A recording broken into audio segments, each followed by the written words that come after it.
23절 말씀부터 다 같이 읽습니다. 모든 지킬 만한 것 중에 더욱 내 마음을 지키라.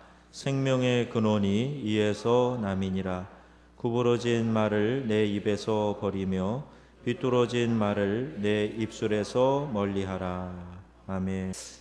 제가 어렸을 때 당신의 마음이라는 전도지가 있었습니다. 어떤 때는 박군의 마음 이렇게 표현되는 것도 있었는데, 하나님이 그 중심에 계시고 또 잘 정돈된 마음, 이렇게 하트가 그려져 있고 하나님이 그 마음 가운데 계시는 그런 마음이 있는가 하면, 사탄이 그 가운데 마음의 눈을 찌르고 있고 염소, 공작새, 돼지 이런 것들로 표현되는 죄악된 모습들이 가득 차 있는 그런 마음도 있다. 그래서 이 마음을 어떻게 이 악한 것들을 쫓아내고 또 하나님이 다스리시는 마음으로 만들 것인가, 이런 것을 기록한 전도지가 있었습니다. 마음이라는 말은 우리 구약 성경에는 레브라는 단어로 되어 있고 또 신약 성경에는 카르디아라는 단어로 되어 있습니다. 그래서 이 마음이 굉장히 중요한 단어로 성경에 등장하고 있는데, 한국 성경에 보면 마음이라고 하는 단어가 무려 1049번 나옵니다. 기독교는 무슨 종교라 그러죠? 사랑의 종교라고 하지 않습니까? 이 사랑이라는 단어가 555번 나오는 거에 비하면 그 2배에 해당하는 단어가 마음이라는 단어가 나오고 있다. 왜 그럴까? 왜 그런가? 성경에 있어서 이 마음은 인간의 내면 생활의 중심처이고 종교 생활의 근원이고 하나님께서 역사하시는, 하나님이 일하시는 장소가 바로 우리 사람들의 마음입니다. 우리 하나님은요, 하나님이 시키시는 일을 우리 사람들을 통해서 하기를 원하세요. 여러분 아멘이세요? 우리를 통해서 일하기를 원하세요.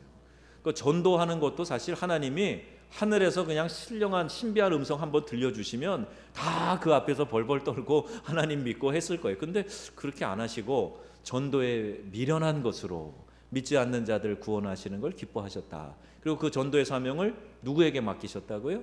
우리에게 맡기셨어요.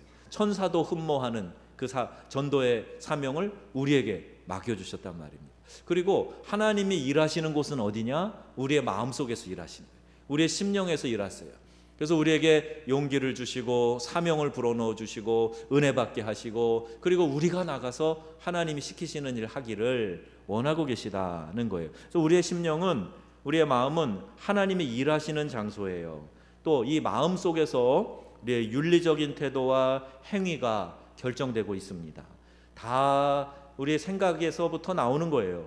우리가 그냥 툭 하는 것 같지만 그게 다 이 속에서 나오는 거예요. 그래서 사람이 그 속에 쌓아둔 것을 표현하고 말하게 되어 있다. 성경이 이렇게 말씀하고 있습니다.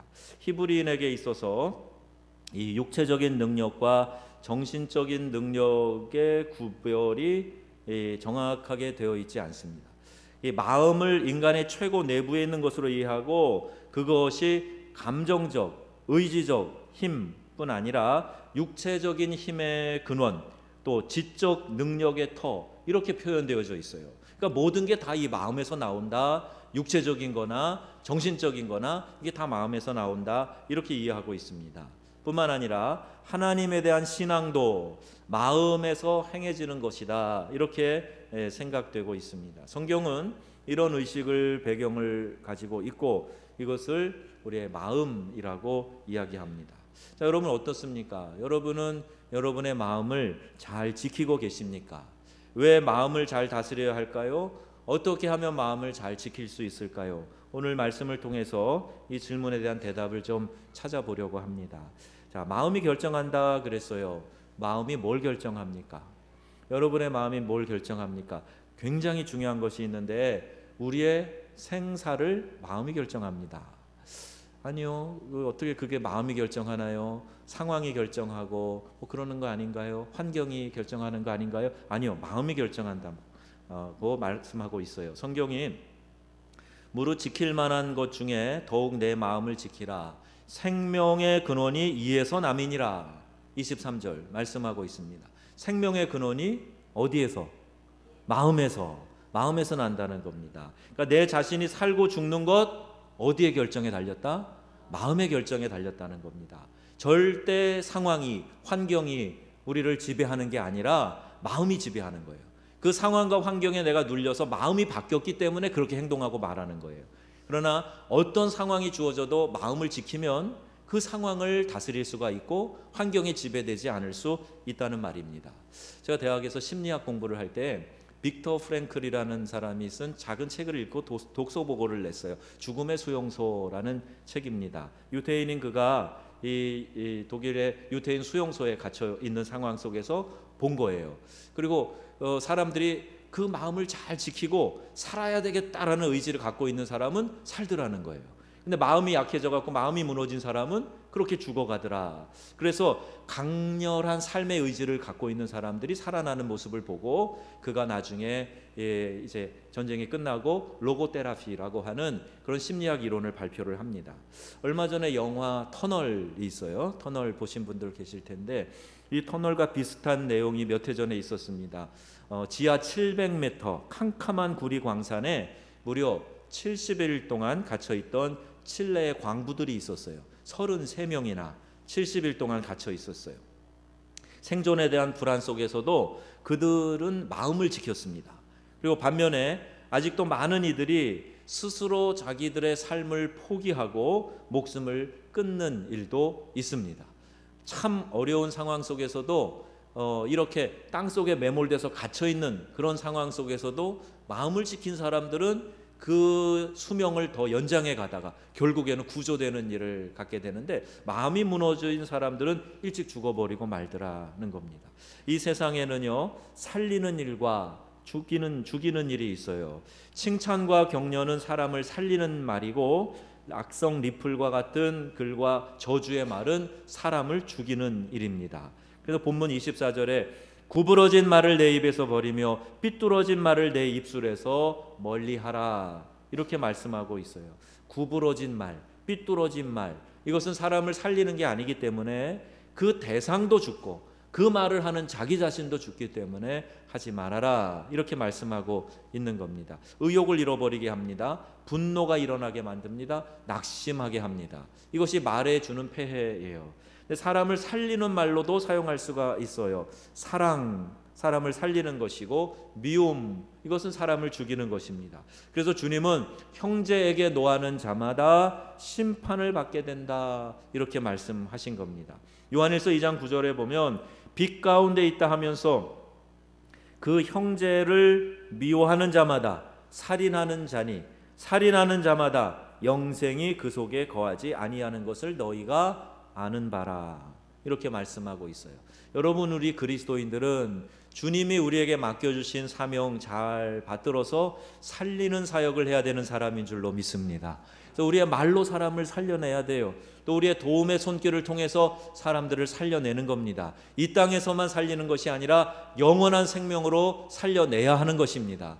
그 살리는 사역을 하는 사람들이 저와 여러분이에요. 말씀을 전하는 저와 여러분들 그리스도인들 말씀을 붙들고 살아가는 여러분들이 다 살리는 사역을 해야 되는 것입니다.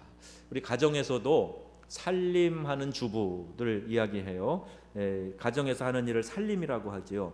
이것은 살리다라는 동사가 명사로 바뀐 거예요. 전성명사라고 그렇게 얘기합니다. 살리는 일을 하는 것이 살림하는 겁니다. 그래서 집에서 살림만 하고 다른 직업을 갖지 않는 사람들을 전업주부라고 하는데 이 전업주부를 우습게 생각하시면 안 됩니다. 요새는 전업주부도요 본인들이 살림한 거 가치로 따져갖고 계산하면 돈 많이 받아요. 아세요? 나 평생 살림만 했어요. 아무것도 안 했어요. 이런 얘기 하지 마세요. 살림한 게 큰일 한 겁니다. 이게 살리는 일을 하신 거예요.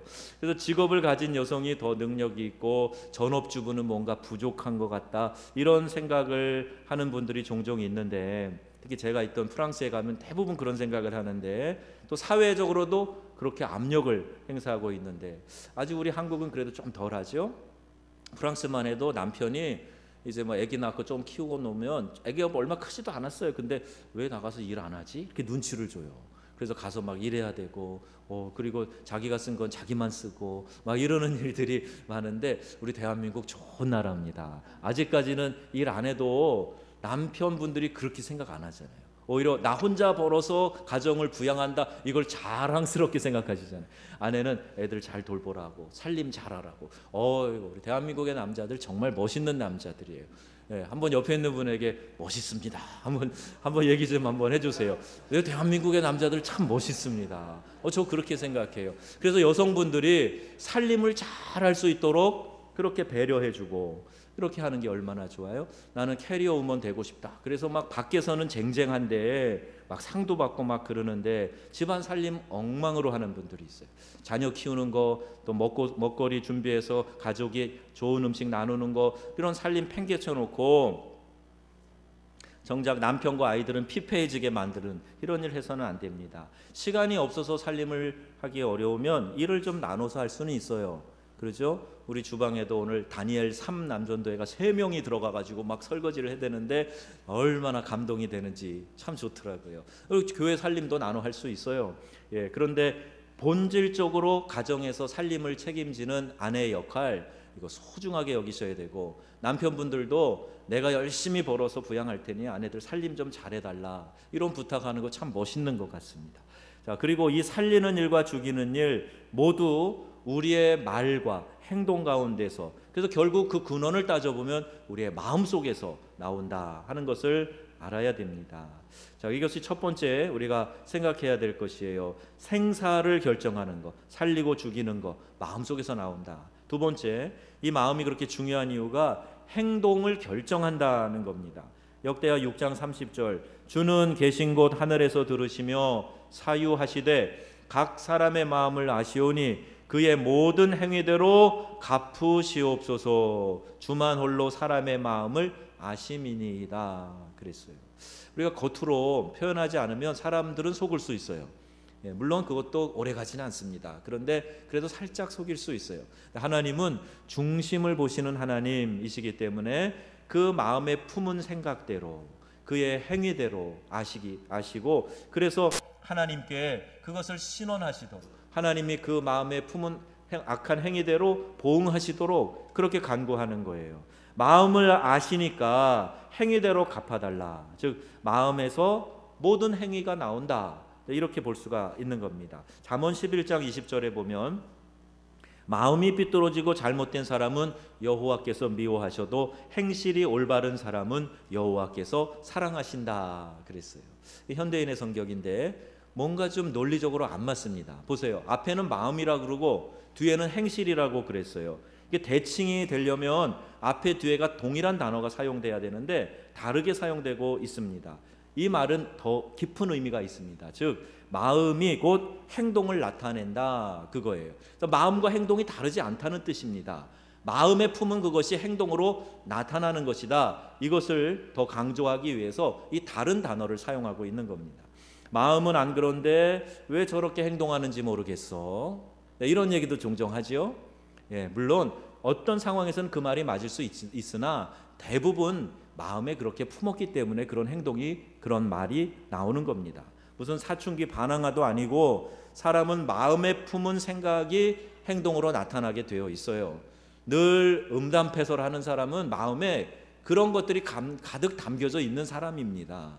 늘 어떤 것에 대하여서 탐심을 이야기하는 사람, 마음에 그런 게 있는 사람이, 자기의 관심이 눈에 들어오고 자기의 관심이 마음에 담겨지고 그 관심을 입으로 이야기하게 되어 있습니다. 그래서 어떤 말을 하는 사람인가 잘 보시면 그 사람의 마음속이 들여다 보이는 거예요. 마음이 들여다 보입니다. 네, 말이 그렇게 중요하고 우리 마음속에 품은 것들이 행동으로 나타난다. 그래서 우리가 알아야 돼요. 또 마음이 중요한 것은 감정을 다스리기 때문에 그렇습니다. 잠언 16장 32절에 노하기를 더디하는 자는 용사보다 낫고 자기의 마음을 다스리는 자는 성을 빼앗는 자보다 나으니라. 마음을 잘 다스리는 사람 용사보다도 더 용감하고 훌륭하다는 거예요. 인생지사 마음 먹기 달렸다, 이런 말을 종종 합니다. 어떻게 마음을 먹느냐에 따라서 심각한 일도 심각하지 않을 수 있고 문제를 만나도 그 문제를 기회로 선용할 수 있다는 거지요. 단지 마음을 그렇게 위로하는 것이 아니라 정말로 마음이 우리의 인생을 바꿉니다. 어떤 마음의 자세를 갖느냐, 그게 우리의 삶의 태도를 바꾸고 태도가 바뀌면 인생이 바뀌어지게 되는 거예요. 여러분 이지선 양을 너무 잘 아시죠? 23살 꽃다운 나이에 아리따운 얼굴에 교통사고로 전신 55%를 3도 화상을 입습니다. 그 고운 얼굴이 일그러진 얼굴이 되고 지나가다가 누가 봐도 섬뜩할 만한 그런 얼굴로 변화되게 돼요. 안면 화상이 심하게 됩니다. 자기 자신도 살고 싶지 않아서 막 죽으려고 하는 마음도 막 들고 그랬답니다. 그때 그의 어머니가 그가 살고 싶어 하지 않은 말을 반복하고 있을 때 어머니가 이렇게 기도했대요. 에스겔 골짜기에 마른 뼈에 살을 입히시고 힘줄을 넣으시고 가죽을 덮으시고 생기의 영을 불어넣으셨을 때 그 마른 뼈들이 군대가 되게 하셨던 주님, 이 밥이 지선이의 살이 되고 피부가 되게 해주세요. 그리고 나서 밥알 하나하나를 입에 넣어줬다고 합니다. 여러분 마른 뼈, 생명이 없는 흩어진 메마른 뼈도 하나님이 추스려 모으시고 거기에다가 또 근육을 입히시고 피부를 입히시고 하나님의 군대로 만드셨다면 우리가 상한 것들, 잃어버린 것들, 우리 안에서 없어진 것들, 깨어진 것들 하나님이 회복시키지 못하시겠습니까? 우리 안에 약한 것들 하나님이 고치시지 못하시겠습니까? 지금이라도 단번에라도 하나님이 하시면 된다고 믿습니다. 그래서 그걸 하나님 앞에 기도하고 간구했더니 하나님이 멋지게 그의 인생을 바꿔주신 거예요. 그녀의 마음을 바꿔주시니까 그 다음에 용기 있게 직면하고 이겨나가는 걸 봅니다. 결국 YWCA 또 시티은행 공동으로 수여하는 제8회 여성 지도자상 수상자가 되고 또 좋은 공부를 할 기회를 미국에서 얻고 그가 이렇게 고백을 하는 거예요. 그 지도자상 수상할 때 이런 고백을 했습니다. 재처럼 타버린 저를 세상 가운데 다시 세우고 희망의 메시지가 되게 하실 것이라는 하나님의 약속은 또 이렇게 실현이 됩니다. 젊은 지도자상에 어울리지 않는 사람이지만 이제 세상으로 한 발자국 더 나가라고, 더 많은 아픔을 품을 때라고 말씀하시는 것 같습니다. 이렇게 수상소감을 이야기합니다. 자신이 고통받은 것을 이겨내는 그 마음을 누구에겐가 전하게 될 때 그들이 또 용기를 얻고 일어서는 그 일에 하나님이 나를 사용해 주셔서 감사하다, 그런 이야기입니다. 우리 심리학 치자들 가운데도 이 상처받은 치유자, wounded healer라고 그러죠. 상처받은 치료자 얘기를 하는데 내가 먼저 상처를 경험했기 때문에 다른 사람의 상처를 더 잘 이해하고 더 잘 보듬어 줄 수 있다는 겁니다. 우리의 인생에 어려움이 찾아왔어요. 슬픔이 있었어요. 그러나 내가 실패가 있었어요. 그러나 그런 상황 가운데서 경험해 본 그 아픈 것들이 오히려 다른 사람을 섬기고 세워주는데 좋은 소재로 사용하실 수 있게 하나님 변화시켜 주신다는 겁니다. 좋은 재료만 인생에 좋은 게 아니에요. 어려운 것들, 쓴 것들, 좋지 않은 재료들도 하나님이 사용하셔서 하나님을 사랑하는 자, 곧 그 뜻대로 부르심을 입은 자들에게는 모든 것이 합력하여 선을 이루느니라. 이 말씀이 우리의 삶 가운데 반드시 실현될 줄로 믿습니다. 그러면 이 좋은 것, 근원이 되는 것, 이 마음 어떻게 지켜야 되는가? 마음 지키기가 쉽지 않다는 거예요. 마음을 어떻게 가지느냐에 따라서 행과 불행이 달라지는데 마음을 지키는 일이 그렇게 용이하지 않다. 디모데전서 6장에 보니까 이런 말씀이 있네요. 그리고 마음이 부패해지고 진리를 상실하고 신앙을 이익의 수단으로 생각하는 사람들에게는 다툼이 그칠 날이 없습니다. 그러나 만족하는 마음으로 경건하게 사는 사람에게 신앙은 큰 유익이 됩니다. 이 말씀이에요. 우리 신앙이 다 좋은 줄 알았는데 이 신앙을 갖고 있는 사람들 중에도 이익의 수단으로 신앙을 생각하는 사람들에게는 오히려 마음이 부패해지고 진리를 잃어버리게 된다. 그러나 만족하는 마음, 경건하게 사는 마음을 갖는 사람은 이 신앙이 큰 유익이 된다. 여러분 우리가 어떤 걸 선택할 물어볼 필요도 없어요. 믿음 생활을 어차피 시작했으면 내가 만족하는 마음 가져야 되겠다. 경건한 마음 가져야 되겠다. 그러면 이 신앙이 내게 이렇게 큰 유익이 된다니 내가 그런 마음 가져야 되겠다. 얼마든지 쉽게 판단할 수 있습니다. 여러분 믿음 생활하는 가운데 이와 같은 유익이 있어지기를 주의 이름으로 축원합니다. 그래, 좋은 마음 가져야지. 내가 만족하고 감사하고 기뻐하는 마음으로 살아야지. 그렇게 여러분 한번 다짐해 보세요. 우리 언어 습관도 바꿔보세요. 아이고 죽겠다 이렇게 하지 마시고 아이고 살겠다 한번 해보시는 거예요. 예, 그리고 우리의 말을 바꿔보시는 거예요. 말을 바꾸면 태도가 바뀌어지게 됩니다. 감사합니다, 덕분입니다, 은혜입니다, 사랑합니다, 축복합니다. 자꾸 이렇게 선포하는 거예요. 그러면 우리 안에서 슬그머니 어두운 그늘들이 이렇게 물러나게 되고 하나님이 주시는 밝은 기운이 우리의 심령을 덮게 될 줄로 믿습니다. 문제가 어디에 있어요? 이 마음을 잘 지켜나가는 데 있어요. 오늘 은혜 받고 그렇게 하기로 작정했는데 금방 사단이 그 마음을 흔들어 놓고 잘 가라앉아져 있는 것들을 휘저어 놓아서 다시 그냥 올라오게 만들고 이래서 문제인 거예요. 그래서 마음을 잘 다스리시고 계속해서 이 마음이 경건을 쫓아갈 수 있도록 말씀을 묵상하라는 거예요. 사순절 기간 동안에 여러분 성경 일독, 신약 성경 일독 하자 그랬죠? 예, 여러분 말씀을 잘 따라주시기를 부탁드립니다. 제가 간곡히 부탁드립니다. 좀 하자는 대로 해보고 되네 안 되네 얘기를 하세요. 말은 되게 안 듣고 나중에 안 듣다고 자꾸 그러시면 저도 괴로워요. 그러니까 일단은 말을 잘 듣고 하자는 대로 해보고 그리고 정말 되네? 이 얘기를 좀 들려주시면 좋겠어요. 그 무엇보다도 거짓되고 부패한 것이 사람의 마음입니다. 누가 그런 마음을 알 수 있겠습니까? 예레미야 17장에 말씀하고 있어요. 나도 내 마음 몰라요. 내 마음이 얼마나 부패한지 가끔씩 깜짝깜짝 놀래요. 그러죠? 그러니까 이 마음을 다스릴 수 있는 방법은 내 의지가 아닙니다. 하나님의 말씀이 들어가야, 이 말씀이 내 안에 들어와야 말씀이 나를 움직이고 다스리고 그래서 그 능력 가운데 거하게 해주시는 거예요. 저도 능력이 없어요. 하나님의 말씀에 능력이 있는 줄로 믿습니다. 그래서 말씀을 잘 받아들이셔야 돼요. 말씀을 잘 받아들이셔야 돼요. 나도 이 말씀을 사랑해서 이 말씀을 깊이 묵상하고 말씀을 사랑해서 수시로 말씀을 펴서 읽고 한번 그렇게 해보세요. 말씀이 내 안에 들어올 때 역사가 나타납니다. 말씀의 능력이 반드시 내 안에서 이루어질 줄로 믿습니다.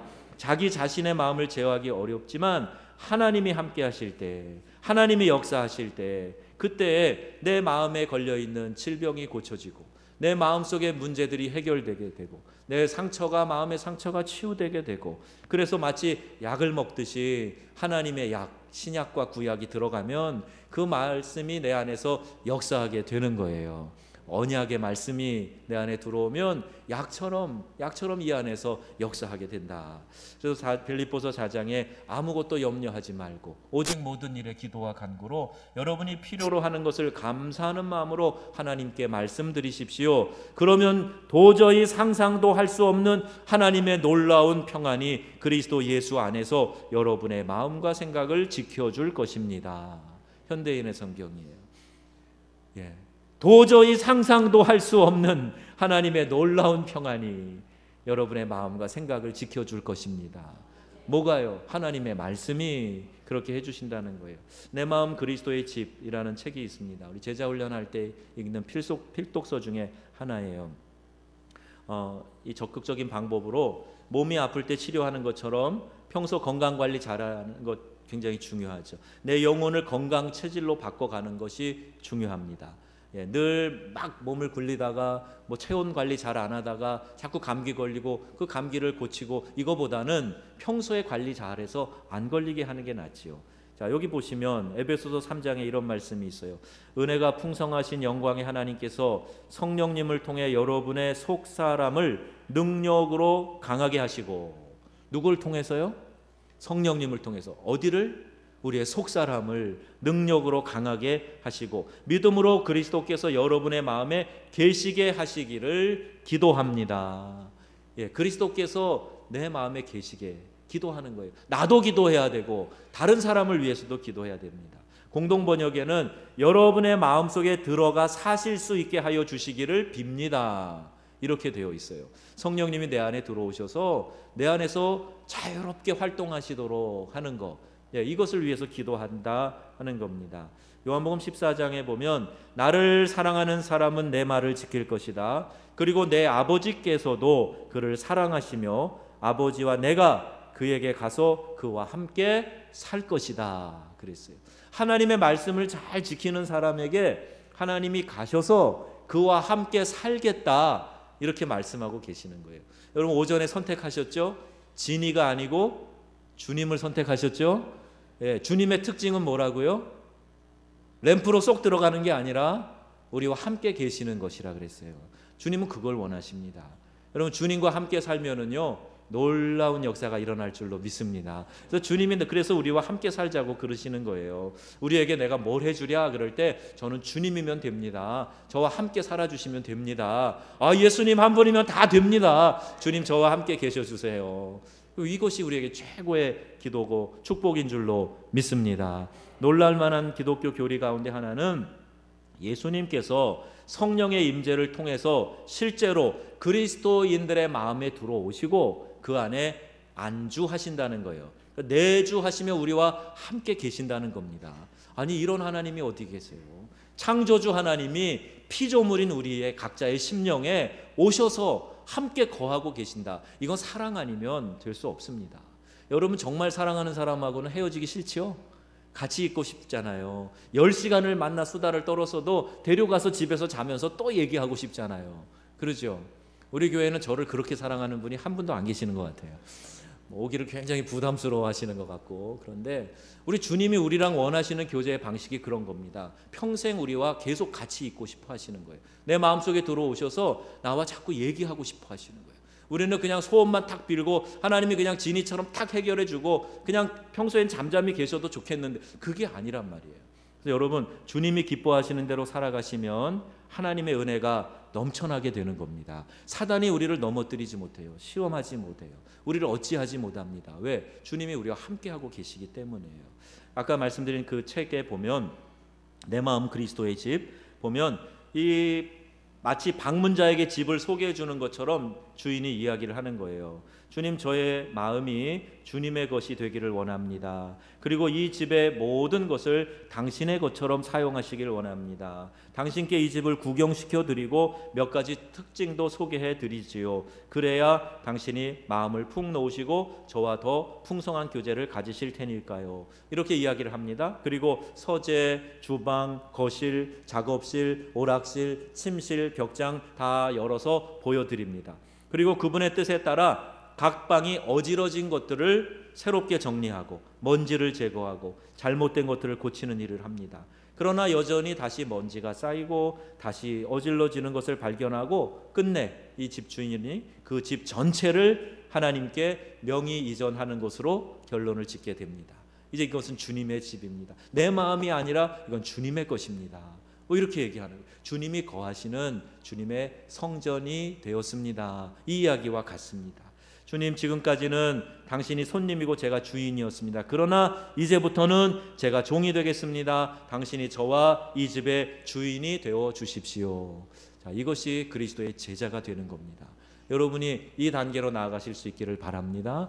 내가 주인이고 예수님이 손님이고 내 안에 깃들어 계시고 내가 내 의지대로 할 땐 좀 가만히 계시고 할 수 없어서 부탁할 때만 좀 들어주시고 이런 관계가 아니라 하나님이 내 안에 오셔서 기거하시고 충만하게 임하시고 하나님이 주인 되어주시고 내게 명하십시오. 제가 듣겠습니다. 이렇게 말하고 따라가는 그런 삶이 은혜로운 삶이고 승리하는 삶이고 제자된 삶이 된다는 것입니다. 그리스도께 여러분의 마음을 들이시고 주인으로 여러분이 주님을 따라가시고 주님이 내 안에서 역사하시는 일들을 경험하는 믿음의 귀한 백성들 되시기를 바랍니다.